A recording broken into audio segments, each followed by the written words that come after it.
આપનું સ્વાગત છે। હું છું અમિત લંગાડિયા। આજરોજ ખેડૂતોના આંદોલનને લઈ ભારત બંધના એલાનને મિશ્ર પ્રતિસાદ મળ્યો। દિલ્હીમાં ખેડૂતોના વિવિધ મુદ્દે ચાલી રહેલા આંદોલનને કારણે સરકાર નહીં ઝૂકતા ખેડૂતો આજરોજ ભારત બંધનું એલાન આપવામાં આવેલ, પરંતુ આ બંધના એલાનને મિશ્ર પ્રતિસાદ મળવા પામ્યો છે। કારણ કે દરેક જગ્યાએ ખેડૂત આગેવાનોને સરકારે કરેલી સૂચના અન્વયે જે તે પોલીસ અધિકારીને સૂચના આપી નજરકેદ કરવાની હોવાથી આજે સિહોરમાં પણ પોલીસ અધિકારી શ્રી કે.ડી. ગોહેલની સમય પાલન અને અગમચેતી રૂપે જે જવાબદારો તોફાનો કે ખુલ્લી રહેલી દુકાનો બંધ કરાવવા જાય તે પહેલા જ નજરકેદ કરી લેવામાં આવ્યા, જેથી કોઈ અઘટિત ઘટના ન ઘટે। આમ સિહોર શહેર કોંગ્રેસ સમિતિ દ્વારા પણ વિરોધ કરવામાં આવતા કોંગ્રેસ કાર્યકર્તાઓને સિહોર પોલીસ દ્વારા અટકાયતી પગલાં લઈ નજરકેદ કરવામાં આવ્યા હતા। આમ ભારત બંધના એલાનને મિશ્ર પ્રતિસાદ મળવા પામેલ છે।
किसान विरोधी ये सरकार नहीं चलेगी, नहीं चलेगी। किसान विरोधी ये सरकार बदलने विरोधी ये सरकार विरोधी ये सरकार नहीं चलेगी।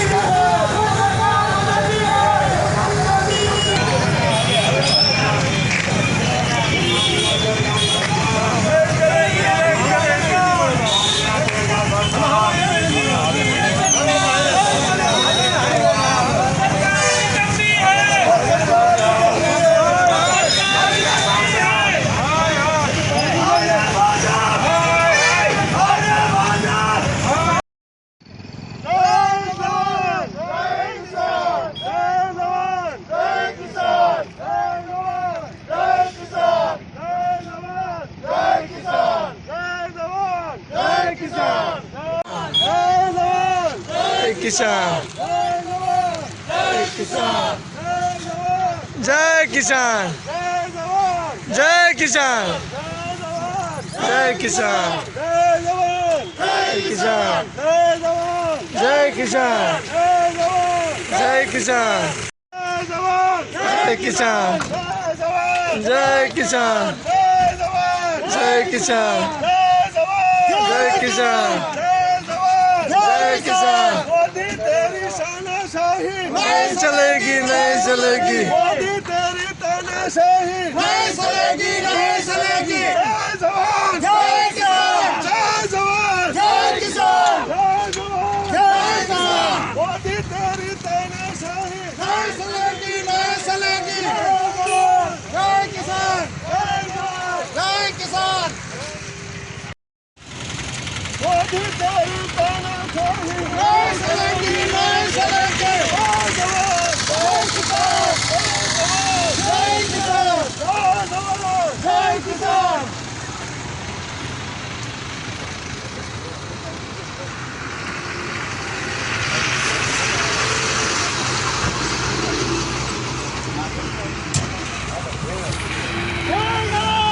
जय किसान।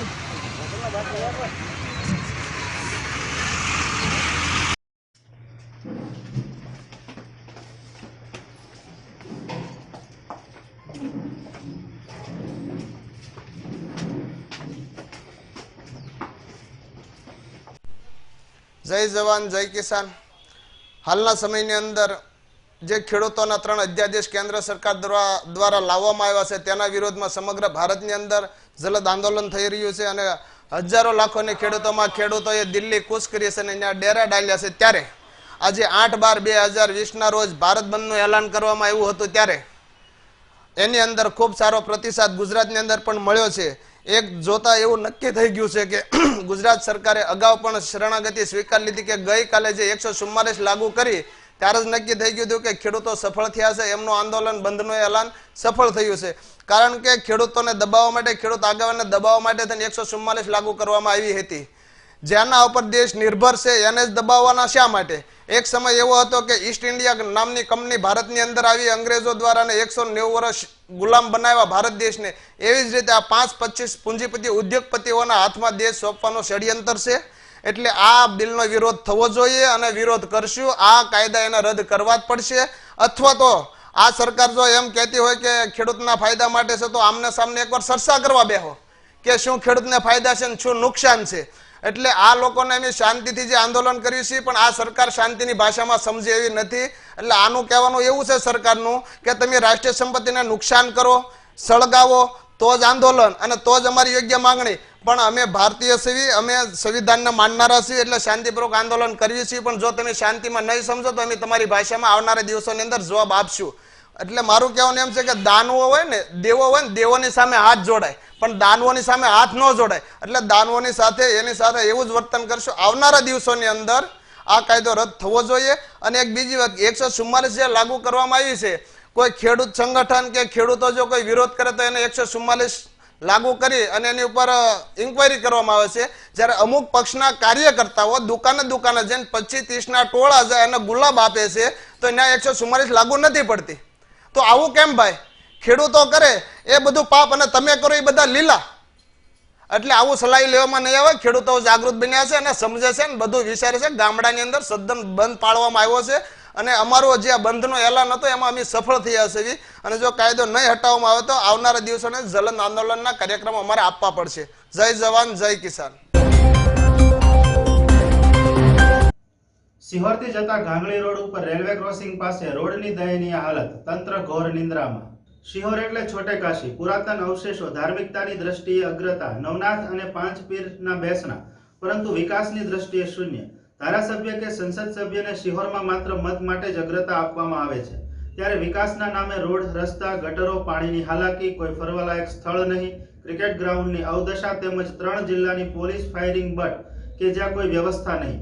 આવી અનેક વિટંબણાઓ વચ્ચે લોકો પીસાઈ રહ્યા છે. ત્યારે જવાબદાર અધિકારી કે કર્મચારી પોતાની ફરજ પ્રત્યે નિષ્ઠા નથી દાખવતા.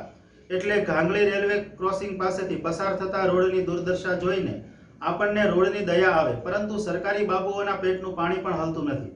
ત્યારે કોઈ ભયંકર અકસ્માત થાય અને કોઈની મહામૂલી જિંદગી ઓછી થાય એ પહેલા આ રોડ નવો બનવો જોઈએ એવી લોકમાંગ સાથે સૌ પોતાનું કરવાવાળા છે. લોકોનું જે થવું હોય તે થાય.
ઘાંઘળી નજીક બે બાઇકનો અકસ્માત, ગંભીર ઇજાઓ થવા પામેલ.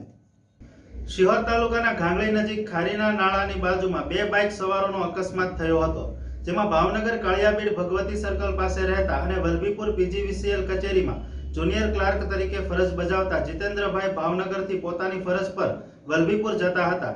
તે સમયે ઘાંઘળી ગામ નજીક ખારી નદીની પાસે સામેથી આવતા ઉમરાળા તાલુકાના ભોજાવદર ગામના કલ્પેશભાઈ મંજીભાઈ નમસા બંને જણાની મોટરસાયકલ સામે આવી જતા કાબુ ગુમાવેલ અને સામસામે અથડાયેલ. અકસ્માત થતા બંનેને ગંભીર ઇજાઓ થવા પામે એટલે એમને સિહોર તેમજ ભાવનગર હોસ્પિટલમાં ખસેડેલ. બનાવ બનતા લોકોના ટોળા એકઠા થવા પામેલ.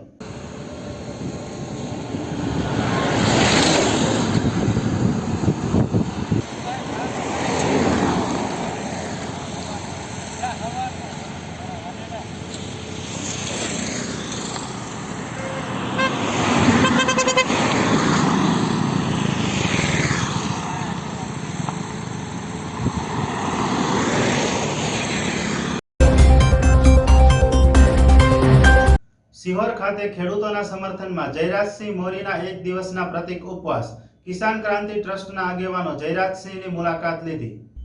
દિલ્હીમાં ખેડૂતોના વિવિધ મુદ્દે ચાલી રહેલા આંદોલનને કારણે સરકાર નહીં ઝૂકતા ખેડૂતો દ્વારા આજ ભારત બંધનું એલાન આપવામાં આવેલ, પરંતુ આ બંધના એલાનને મિશ્ર પ્રતિસાદ મળવા પામ્યો છે. ત્યારે સિહોર સ્થિત કોંગ્રેસ પ્રદેશ સહમંત્રી જયરાજસિંહ મોરીએ ખેડૂતોના સમર્થનમાં એક દિવસના પ્રતિક ઉપવાસ કરેલ અને ખેડૂતોને સમર્થન આપેલ.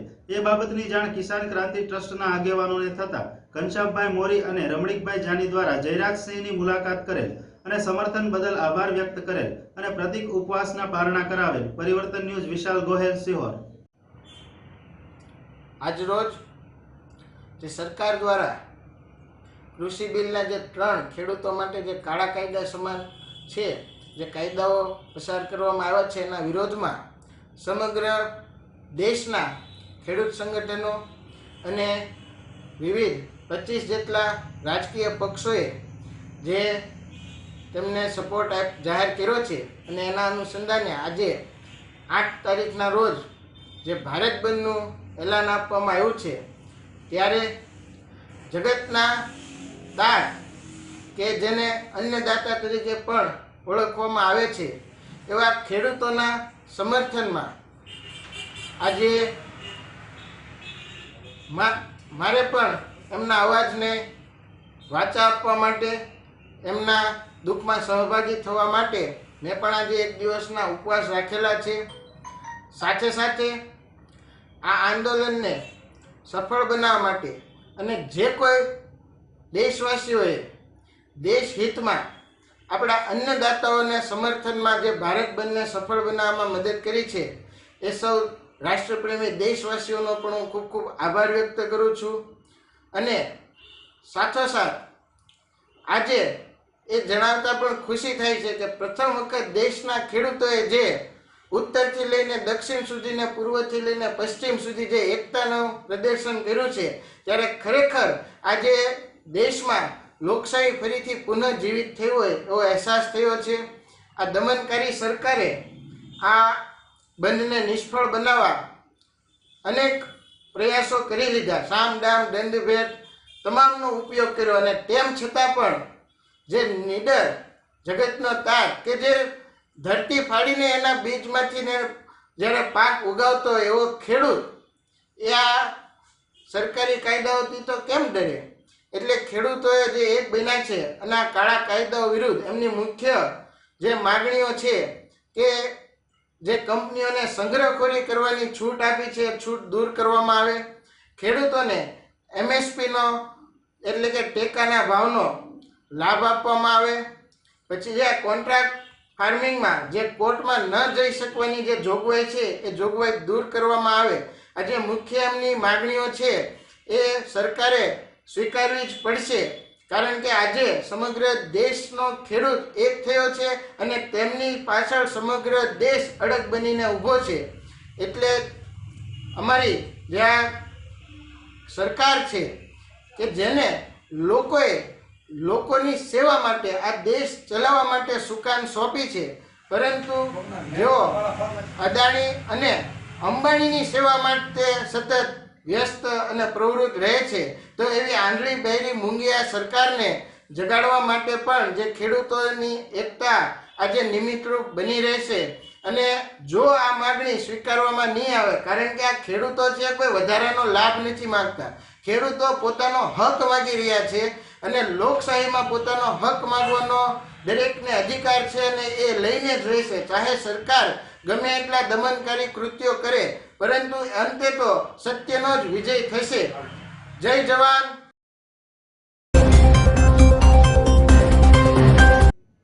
બોટાદ જિલ્લાના રાણપુર તાલુકામાં ભારત બંધને સમર્થન.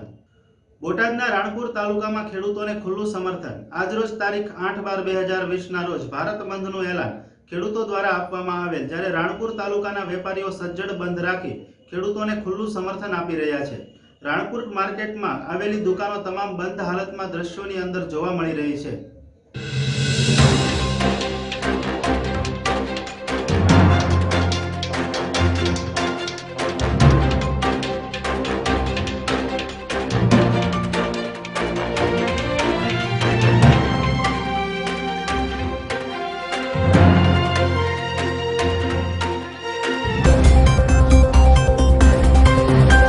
ખેડૂતોના પ્રશ્ને ભારત બંધના એલાનને લઈને બોટાદ ખાતે મિશ્ર પ્રતિસાદ મળેલ.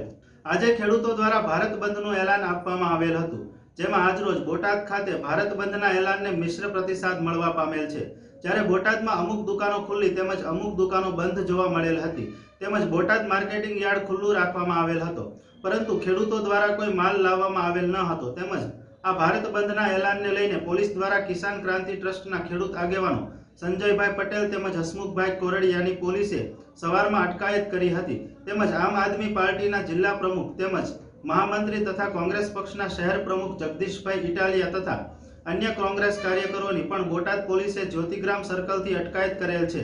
ભારત બંધના એલાનને લઈને કોઈ અનિચ્છનીય બનાવ ન બને તે માટે બોટાદ જિલ્લા પોલીસ દ્વારા સમગ્ર બોટાદમાં ચુસ્ત પોલીસ બંદોબસ્ત ગોઠવી તેમજ તમામ પોલીસને સ્ટેન્ડ બાય રાખવામાં આવેલ છે.